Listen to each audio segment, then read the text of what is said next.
Moore. I can't say enough good about him, and I have so much respect for him because not only is he just extremely smart, but just one of the kindest people you will ever meet. His impact in the atheist community has been tremendous. He's been on the board of Foundation Beyond Belief. He's been the treasurer for Camp Quest. He was one of our founders. He's been our executive director. The list goes on, and I, for some reason, can't see the list,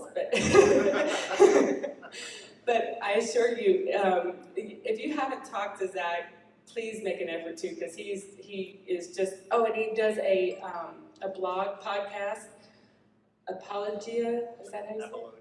Apologia, and doubtingthomases.net, and he spoke at the American Atheist Conference. He gave this talk. So he's kind of a celeb, kind of a big deal in our community. What's that? He's a founding member. Yeah, right. He's a founding member of our organization. So you can thank him in part for all of this. So without further ado, please welcome Dr. Zachary Moore.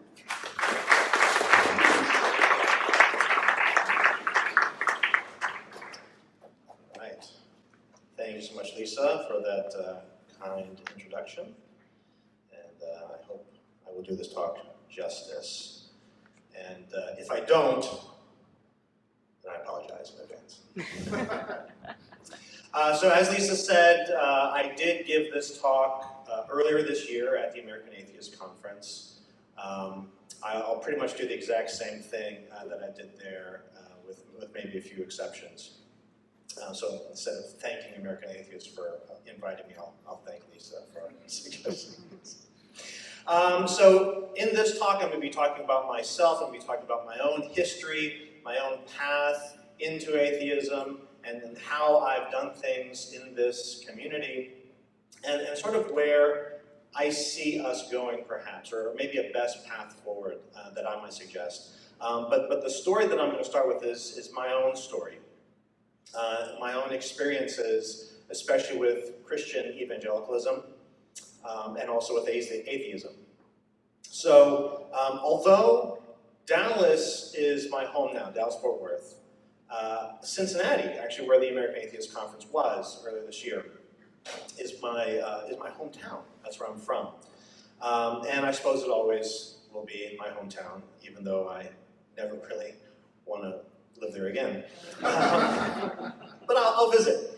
One of my earliest memories is, walking around Fountain Square, where the Ku Klux Klan would protest from time to time, and I grew up in and around the area. I went to a school in Over the Rhine. These are all places that make absolutely no sense to anybody outside of Cincinnati. But it just so happened that the very hotel that the American Atheists had the convention was the same place that I had my junior high school prom. And as it happens, this is me at prom. Junior in high school with my girlfriend at the time. So our prom was actually held in the room right across from where the Atheist Convention was. So it's one of those weird sort of circles of life, small world sort of things. I did most of my growing up in Cincinnati. When I was a teenager, my parents moved out to Mason, which is a suburb outside Cincinnati, and that's where I graduated high school. I did stay in time for college. I got my degree at the University of Cincinnati. That's me in high school. That's me graduating from UC with a doctorate. And after I got my doctorate there, I came to Texas. So that's the actual reason why I'm here in the first place. Is I came to UT Southwestern to do research in the Department of Molecular Genetics. Now, I was raised in a Christian family, a Christian evangelical family. And I have to say that at the time, as I was into it, I loved it. I loved everything about it. Theologically, we were perhaps a bit on the margins compared to most other Christians, but even though we were, sort of oddballs being more or less Reformed or Calvinist, if any of you know what that means, you can sort of imagine Southern Baptists with all the flavor sucked out of them. That's kind of what we were. But by and large, even though we were a bit on the theological margins, we fit in very well with the broader evangelical culture at the time. I was a member of the Focus on the Family Kids Club. Does anybody remember Focus on the Family, James Thompson? I went to Vacation Bible School in the summertime. In high school, I prayed at the flagpole, and I organized an on-campus Bible study. It was actually cool, believe it or not. In my high school, it was cool to be one of the Christian kids and do all that Christian stuff. When I went to college, I joined Campus Crusade. Everybody did that? Now they call it Crew. It's a little bit different, more modern, I don't know. I also did Navigators for a little while, but I just kind of got sick of them. But that's all to say that I was a kind of a serious Christian. I took this very seriously. I did all the things I thought I was supposed to do, including praying to Christ, asking Him to be my Savior, come into my heart, and save me. And it was kind of as simple as that until it wasn't really very simple anymore. And I'll cut to the chase where that led me. So after a time of introspection, I came to the inevitable, irrevocable conclusion that the Bible is not the Word of God, and that was a shock to me at the time. It was not what I was expecting to realize. And as you can imagine, it's a bit of a problem to come to that realization for someone who is coming from an evangelical background. But I loved being a Christian, and I really wanted some way to stay within the church without having to affirm a fundamentalist view of the Bible, which I kind of did in the context I was in. And so, although it sounds like the punchline of a joke, I wanted to find some way of being a Christian without having to take things too seriously, and so I became a Roman Catholic. It made sense to me at the time. So this is the certificate. This is me being baptized and confirmed into the St. Susanna Parish in the Archdiocese of Cincinnati. And for a while it worked, and I felt kind of comfortable. I felt like maybe I had the best of both worlds. But I was very interested in Catholic history, and I started to study more about that. And I soon discovered that all the same criticisms that I had about the Bible and about Christian theology in general were also equally applicable to the magisterium. And that just made things worse for me. Now, for a little while, I was, let's say, content to be discontent. But in 2011, when the several American dioceses, including the Diocese of Dallas and Fort Worth, sued the federal government, the Obama administration, they sued them over the Affordable Care Act. When that happened, I decided that I'd had enough. I was not okay being a Catholic anymore, even a sort of a grumpy one. So I wrote a letter to the Archdiocese expressing my disapproval and explaining the reasons why I felt that they were in the moral wrong. And I said, I would like to formally defect. There was actually a process that was in place where you could appeal to this certain canon law and ask for a formal defection. They would grant it to you, and they would take your name off their rolls. And I got a letter in response. It was a very nice letter, very polite, and explained to me that, well, I'm stuck being a Catholic because the former Pope, Benedict XVI, had changed that canon law and had decreed that that process for defection would no longer be recognized by the church. So I was stuck being a Catholic. Even more grumpy. So I can't formally defect. That process is now closed to me. And so the only way that I can leave the Catholic Church, in actuality, is by excommunication.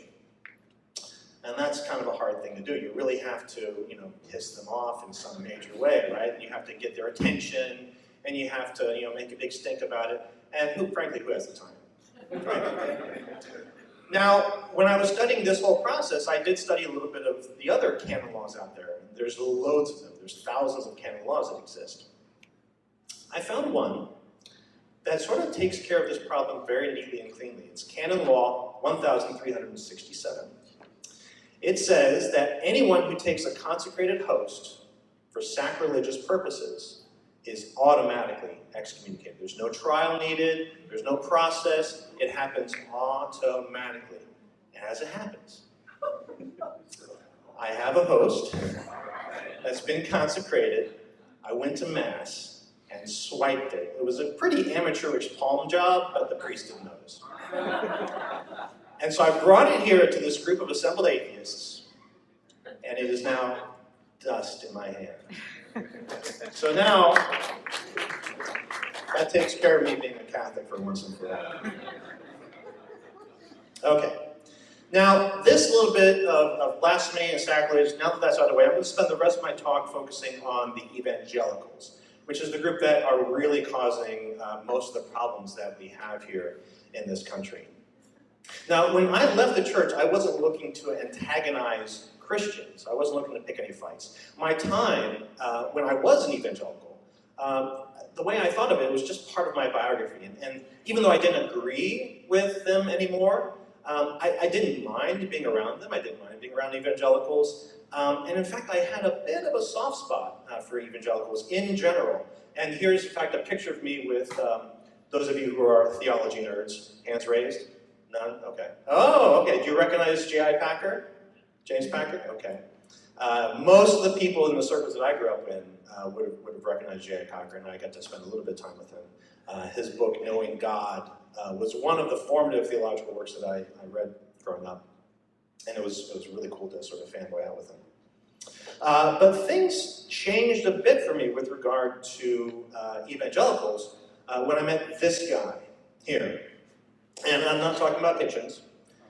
He was fun to hang out with too, a blast. But I'm actually talking about this guy here. That's Kevin Harris. And you probably don't know who he is. He actually used to live in this area. He used to live in Colleyville.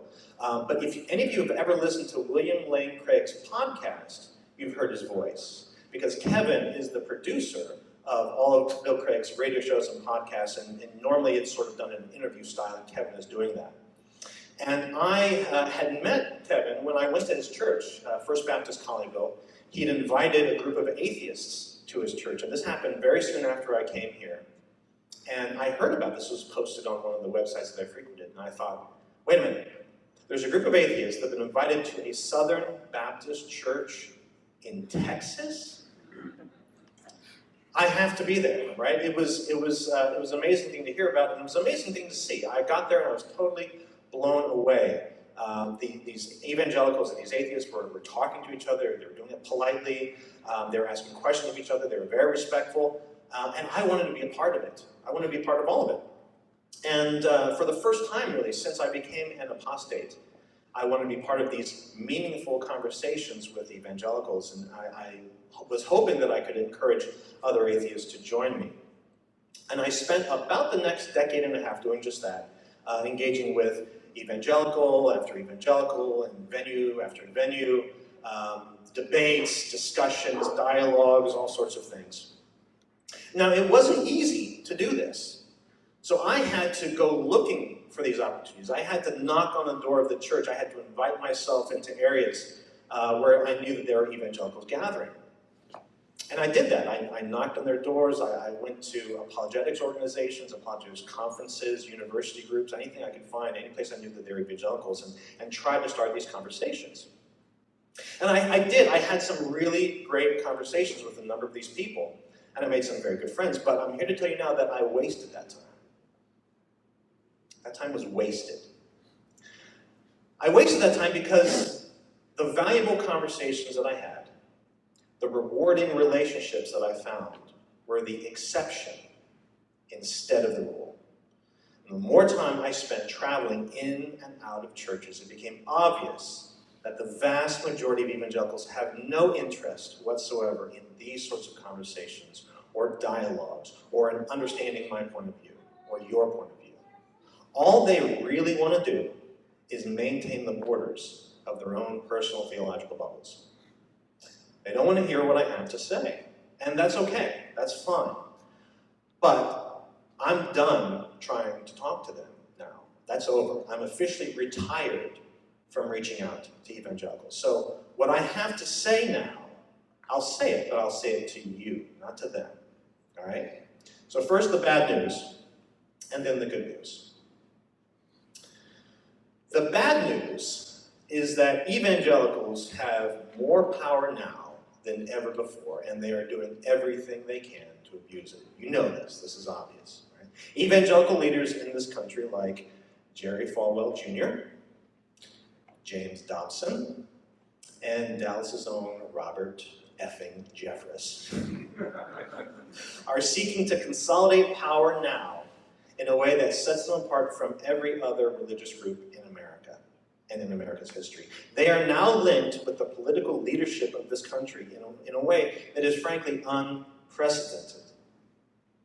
Now, the significance of this cannot be understated. This is not run-of-the-mill religious power-grubbing and hypocrisy that we've seen time and time and time again. What we're seeing right now in America is a phenomenon that will be analyzed and dissected by historians and social scientists for decades to come. Because, think about this, it's one thing for Catholics to support a Catholic like John F. Kennedy, right? That kind of makes sense. Or for evangelicals back in 2000 to support another evangelical like George W. Bush. That makes sense. But the evangelicals of today have so twisted themselves and turned themselves around that they are supporting a person whose life, whose values, and whose behavior are completely inconsistent with anything found in Orthodox Christianity. There is something fundamentally wrong there. There is nothing even remotely evangelical about the man that evangelicals support, let alone Christian. And yet, just a few months ago, Michelle Bachmann, remember her? She called our president the most biblical and godly president in history. With a straight face, no less. Now, this level of support is a distinctly evangelical phenomenon. All right, so now I'm going to get into some of the social data, some of the social surveys that have been done over the years. And this comes to us from the Pew Research Center. They've been studying Americans' beliefs for a long time. When you look at the social survey data, evangelicals, that's the red line at the top, evangelicals more than any other group support our current president. Right? Every other religious group that is of note here is underneath the 50%. Catholics, less than 50%. No religion, less than 25%. Evangelicals, close to 75%.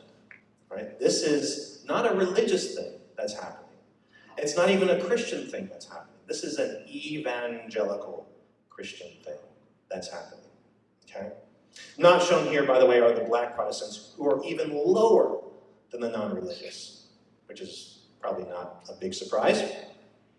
So when we talk about these people, we were talking about evangelical Christians, and I think, especially here in North Texas, we know who they are, right? In North Texas, and this also shows that the more often they attend church, the more likely they are to support the current president, right? So it is associated with their participation and their sort of involvement in these churches.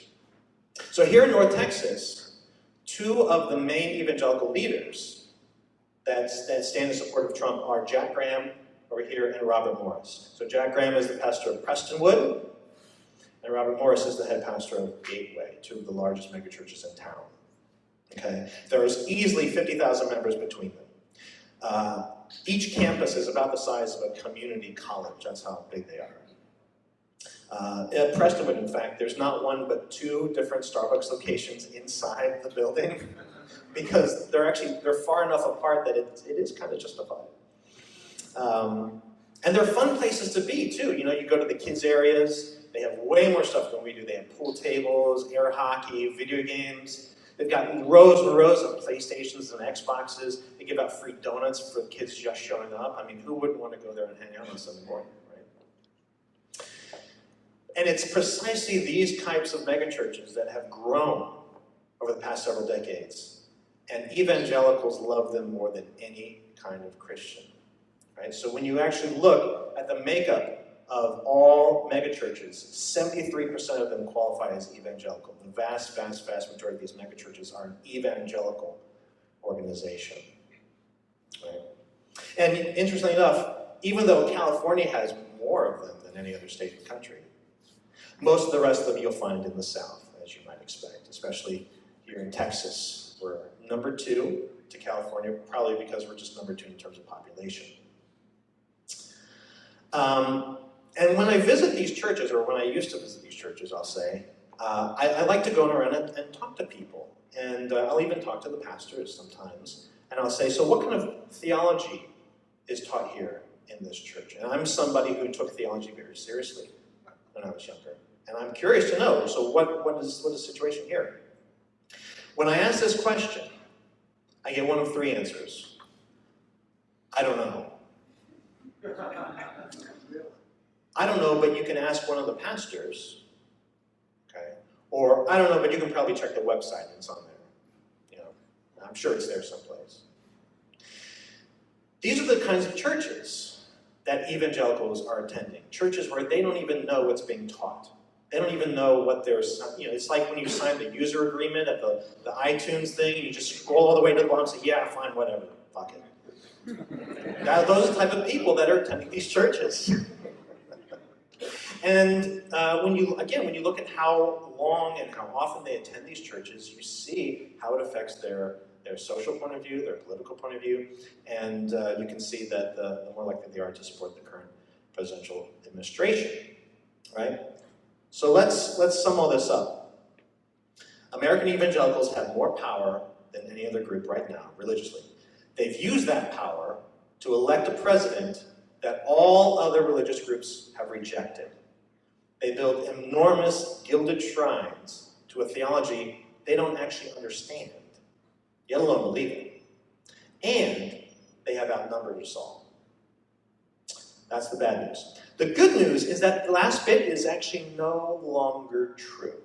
So American evangelicalism in 2019 has now been eclipsed, right?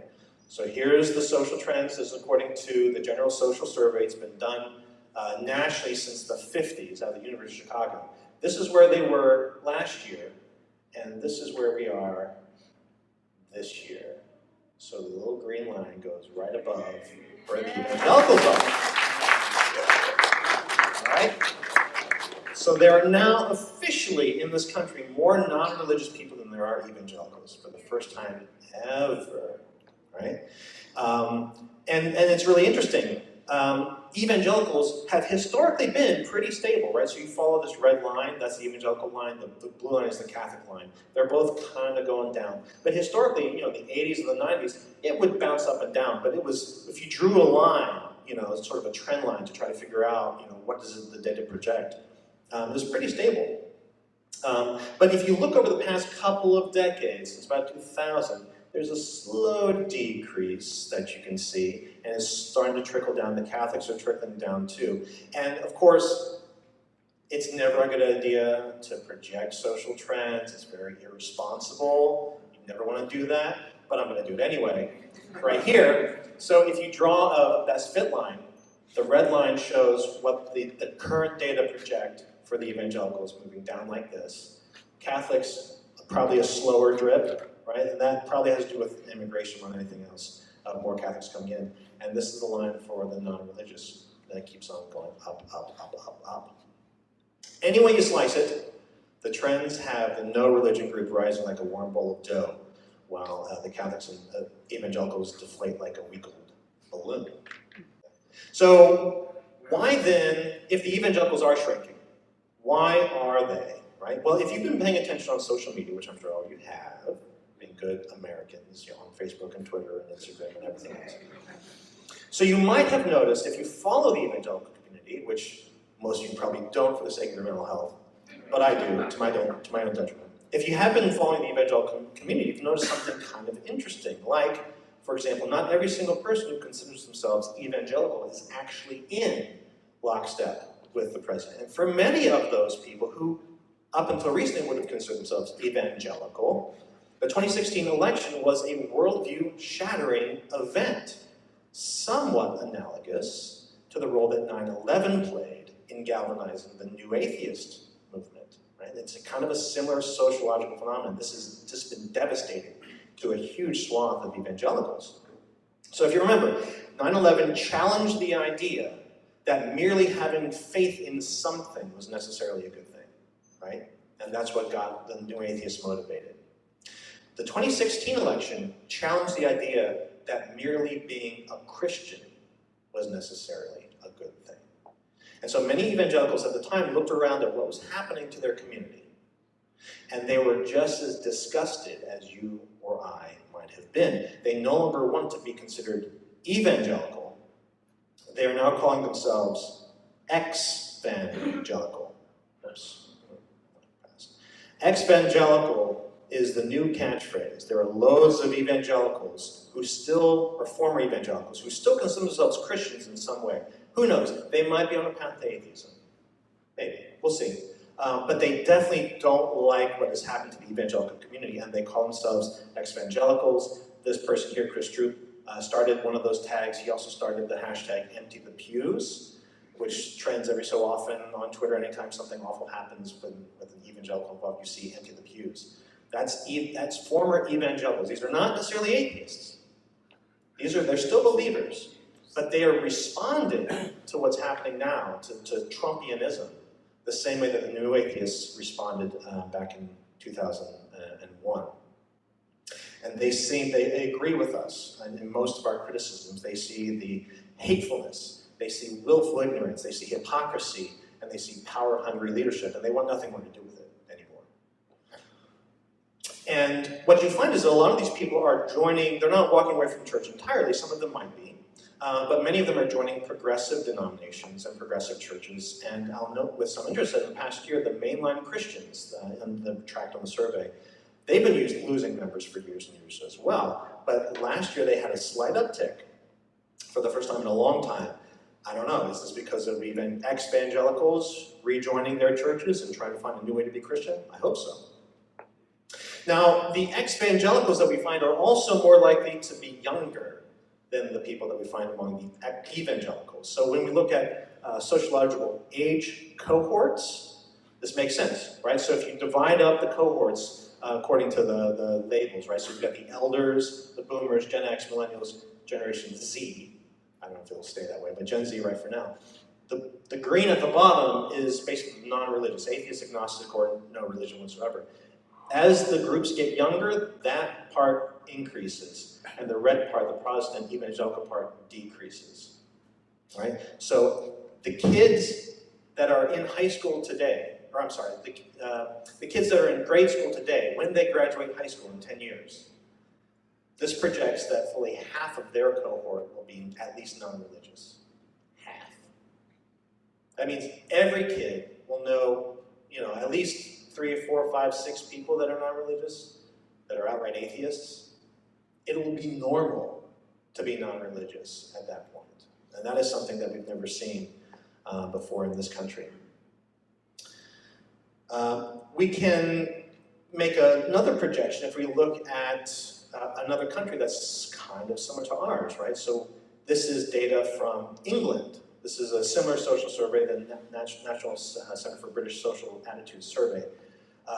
They are at least 2 generations ahead of us, but they always kind of have been. So they had their secular moment after World War II. That's when, they sort of looked at faith and religion and realized, many of them realized that it was all a crock, and started to set it to a side. And so even with boomers, you see about half the boomers in England are non-religious. And for Generation Z, you're looking at close to 75%, right? So it already is the case now in England that 51% or more of the entire population is non-religious. By the time Generation Z comes of age, the vast majority of British will be non-religious. And that is good news. That's something that we can celebrate and be encouraged by. But what does that mean? What does that mean for us right here and right now? So, on the one hand, of course, we can sort of pat ourselves on the back for all the work that we've done to normalize atheism over the years, over the decades. Everybody who's been sort of at the activism game for a long time, you've done good. All right? Good job.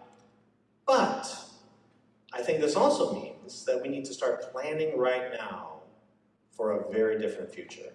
The society that we are entering into is going to look very different from the one that we're used to. Yes, right here and right now, evangelicals are still acting terribly. And yes, they still have power. And yes, there are still many fights worth fighting. And we should fight them. But when I look at how evangelicalism has diminished theologically and subsumed itself for political power, I really don't see anything left worth engaging. This is why I say that I waste my time. So with very few exceptions, one of whom is in the room, there's nothing really left that's positive, nothing worth building bridges to, no conversations worth having, no relationships worth salvaging. Evangelicals in this have only themselves to blame. They have focused on the negative for so long. They've excluded people for so long. They've rallied around bigotry as a core religious value for so long. There's no fruit left on their tree. And I should know, if anybody should know, I should know, because I've spent the past decade attempting to find a little bit of fruit. So I won't shed a tear when that tree withers under its own sickness and is cut down and thrown into the fire. But the reason why we need to be aware of this is because I predict that the evangelicals will soon be coming to us. We will be useful enemies to them, just as they were useful enemies to us when we needed them to be. They will need somebody to antagonize. They will need scary stories to tell their children at night. Someone to help them get the attention of the media, and we must not give it to them. There's no reason for any of us to give our time, our effort, or our energy to them, right? Ray Comfort held a conference over at the Art Park the same weekend as the Atheist Convention, begging atheists to come over. He was giving away like Subway gift cards or something like that. Come over and talk with me. Bullshit. That's a waste of time. And I've met Ray Comfort. He's a nice guy. He's a very pleasant guy, but there's no point in talking with him. All he wants to do is hear what he has to say. He does not want to listen to anybody. Right? He needs us now far more than we need him. So, okay, let the evangelicals come to us, but let them come to us on our terms, not theirs. Okay, and I'll need a bit more than a Subway gift card for that to be enticing. So let me just underline this. We should be ignoring evangelicals more and more because their numbers and their power will be diminishing the further we go into the future. We don't need them as enemies anymore. We just need them to either reform themselves or be forgotten. So look, there's still loads of opportunities. I know people like doing this. There's still opportunities to confront people in the meantime. But again, on our terms, right? So they're not going away overnight. The evangelicals are going to be around for a while, especially here in Texas. And in Texas, there are a number of people who do this in a lot of really interesting ways, such as Rex and Owen, right? So they're known as the Skeptical Texans. They engage with evangelicals still. There's also Anthony Magbosco in San Antonio. There's also the Atheist Experience in Austin, Matt Dillahunty. They all do really good work engaging with evangelicals, and that's their thing, and that's fine. It's not my thing anymore, and I don't think it should be the thing for the majority of us. The thing that I liked was, more so than having debates, what I really liked was building bridges and having conversations. And so now that evangelicals are kind of off the table for that, because they're not really interested in that. But I've found that interfaith activism is a good way of scratching that itch. And I've found this organization here, Peace Together, locally in Dallas-Fort Worth, really helps do that in a very positive way. So Peace Together brings together Christians, progressive Christians, almost exclusively Muslims, Jews, Baha'i, Mormons, and they also intentionally include us. They include atheists, humanists, and free thinkers, right? And in part they do this because in the past, evangelicals worked to exclude us from interfaith things. But now this group intentionally includes us. And so there's this individual, Dr. Shahid Shafi, who's on the city council in South Lake. He is actually the co-chair of the Republican Party in Tarrant County.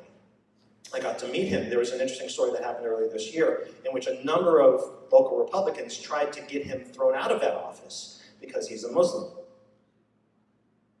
And a number of his colleagues, his Republican colleagues, intervened on his behalf and said, no, there should not be a religious test to be a Republican in Texas. And so I got to meet him because he's a part of Peace Together. And so I got to introduce him to the concept of humanism. And he had never heard that before. And so now he and I are having conversations about humanism, and we're learning more about each other. And this is a conversation that is really productive, and I can see how it's changed him and the way that he's invited me to other things that he's organized, which is really great. There's also Rabbi Charlie Citron Walker, who's one of the main organizers for Peace Together. He's a Reformed Jewish rabbi in Colleyville. And he, because of his conversations with me, he is now much more intentionally inclusive of humanist ideas, humanist values. They just put together a kind of a prayer thing that they're going to do if there's any more attacks on synagogues or things like that. And he took the prayer and he ran it by me because he wanted to see what my take on it was as a humanist. Is this the type of prayer that I think, in part anyway, represents my values in public? That's great. That's the type of thing that's never happened before. In addition to that, we need to double our efforts building bridges within our own community, right? Because there are more and more atheists this year that come to us from non-privileged backgrounds, right? So the evangelicals have done a very good job consolidating themselves around a white supremacist agenda. And we need to be the opposite of that. And the first step is reaching out to all these groups, these marginalized groups, and offering our support. They don't necessarily need our leadership. They can probably figure that out for themselves. But they do need our support. They built their own tents, right? They don't need our tent. They built their own tents. But we can use the platforms that we have. We can have the resources that are available to us, leveraged to help support them. For example, I'll mention here the Women of Color Beyond Belief conference, which is happening later this year in Chicago, Illinois. So if you're interested in that, if you think this might be something you would be interested in or somebody you know would be interested in, definitely check that out. Anything that we could do, atheists of color, atheists from the LGBTQ community, here's our own Alex Jules, and LGBT, I'm sorry, I just said LGBTQ, which Terry is actually not, but he's writing in support of that, so is Aaron. Sorry, I had to include that one. But in addition to that, Hispanic atheists, Asian atheists, atheists with physical or mental disabilities, anything we can do to help the least powerful among us will teach us not just to be good human beings, but to be good humanists as well. And this is what we need to be seen doing publicly, including outside our own bubble, right? So once we've learned how to be good to the people within our own bubble, we can go out into the world and do that. And here's the very good people, including John Hendricks, who's been leading this for so long, doing unto others in a better way than the evangelicals have done, right? So atheists have a tremendous capacity to do good in our world. And we've shown that. You know, I think we've demonstrated that. We've shown that many times. But there is still a profound generosity gap when you compare believers with atheists. There doesn't have to be. Right? So any of you who are familiar with the Gospels, you look at the story of the Good Samaritan, right? This is actually a secular humanist parable, if ever there was one within the Bible itself. So in the story, you have the religious leaders of the day who want nothing to do with helping those in need. But who does help?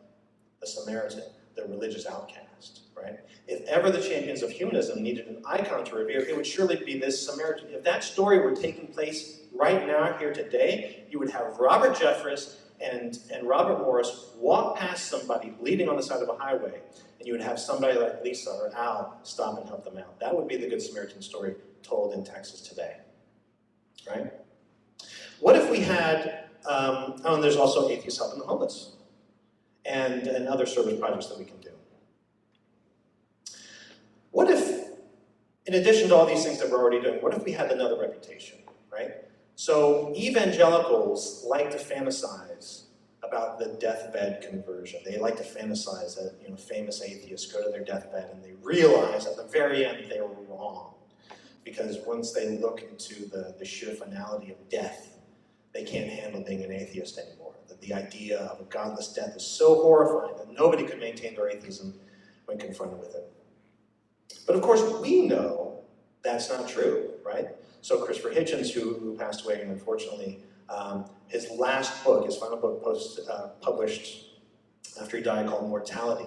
If you read through that, this is a man staring death in the face and not blinking.